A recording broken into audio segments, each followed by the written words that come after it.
वे आंखें, कक्षा 11वीं आरओ। इसके जो कवि हैं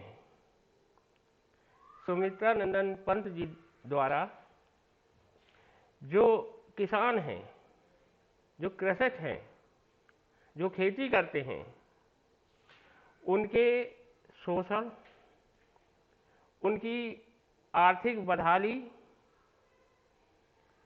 का बहुत ही मार्मिक रूप से इस कविता में चित्रण किया गया है। मैं आपको इसके अभी तक आपको पूर्व में पढ़ा चुका हूं, उसके आगे मैं पढ़ाने जा रहा हूं। ये काव्य खंड है। बिना दवा दर्पण के घरनी, स्वर्ग चली आंखें आती भर, देख रेख के बिना दुधमुही बिटिया 2 दिन बाद गई मर। घर में विधवा रही पतोहू, लक्ष्मी थी यद्यपि पति घातिन। पकड़ मंगाया कोतवाल ने, डूब कुएं में मरी एक दिन। इसका मैं भावार्थ आपको बतलाने जा रहा हूं, समझाने जा रहा हूं। सुमित्रा नंदन पंत जी के द्वारा यह कविता लिखी गई है। प्रस्तुत कविता में कवि पंत जी के द्वारा भारतीय कृषकों के शोषण व दयनीय दशा को वर्णित किया गया है। इन पंक्तियों के माध्यम से कवि किसानों की दयनीय आर्थिक स्थिति का बेहद ही मार्मिक चित्रण करते हुए कहते हैं कि गरीब किसान की पत्नी दवा के अभाव में चल बसी। यह सोचकर किसान की आंखों में आंसू आ जाते हैं। उचित देख रेख न होने के कारण पत्नी की मृत्यु के पश्चात किसान की दुधमुही बच्ची भी 2 दिन बाद मर गई। आगे कवि पंत जी कहते हैं कि घर में एक विधवा बहू बची हुई थी, जिसका नाम लक्ष्मी था, परंतु अफसोस कि उसे अपने पति की मौत का जिम्मेदार माना जाता था।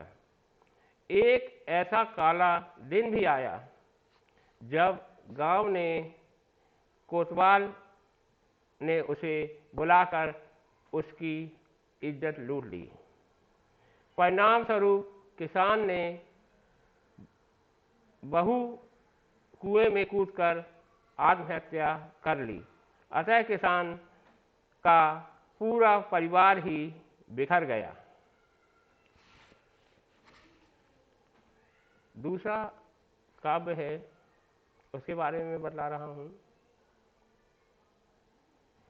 खैर पैर की जूती जोरू, ना सही एक दूसरी आती, पर जवान लड़के की सुध पर सांप लौटते फटती छाती।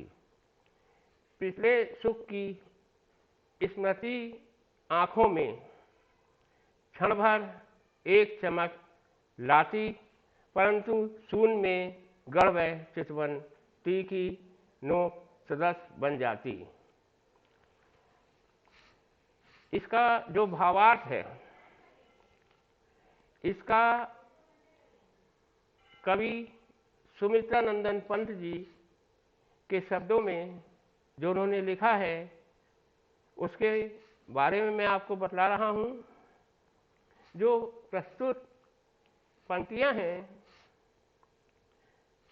वे आंखें सुमित्रा नंदन पंत जी के द्वारा जो कविता लिखी गई है उससे ली गई हैं। प्रस्तुत कविता में कवि पंत जी के द्वारा जो भारतीय किसान हैं, जो कृषक हैं, जो खेती करते हैं, उनके जो शोषण है वह उनकी जो दयनीय दशा है को वर्णित किया गया है। इन पंक्तियों के माध्यम से कवि किसानों की दयनीय स्थिति का बेहद मार्मिक चित्रण करते हुए कहते हैं कि खैर किसान को पत्नी का मृत्यु पर शोक नहीं, क्योंकि वह उसे पैरों की जूती समान समझता है। एक के जाने के बाद दूसरी आ सकती है, पर किसान अपने जवान बेटे की मौत से बेहद दुखी है। उसकी छाती पर कष्ट रूपी सांप लौटते हैं।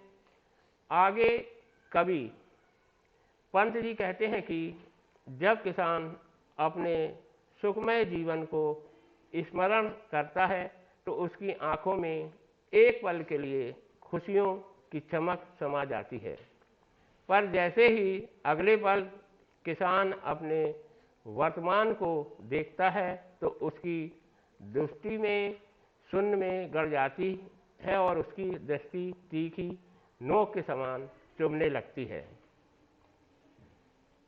इसके वे आंखें का जो मूल सारांश है, जो पूरा जो पाठ है, उसका जो महत्वपूर्ण जो भाग होता है, पूरे पाठ का जो सारांश होता है, उसके बारे में मैं आपको बतला रहा हूँ। प्रस्तुत पाठ या कविता वे आंखें कवि सुमित्रानंदन पंत जी के द्वारा रचित है। यह कविता पंत जी के प्रगतिशील दौर की कविता है। युगों युगों से शोषण के शिकार किसानों का जीवन कवि को आहत करता है। कवि के अनुसार स्वतंत्रता पश्चात भी भारत में जो कृषक हैं, कृषकों के हक में तात्कालीन व्यवस्था या शासन की तरफ से कोई निर्णायक फैसला नहीं लिया गया और किसान की स्थिति बद से बदतर होती चली गई। इस कविता में विकास की विरोधाभासी अवधारणा पर करारा प्रहार किया गया। प्रस्तुत कविता ऐसे ही दृश्य में फंसे किसानों के व्यक्तिगत एवं पारिवारिक दुखों की परतों को खोलती है और स्पष्ट रूप से विभाजित समाज की वर्गीय चेतना का खाका प्रस्तुत करती है।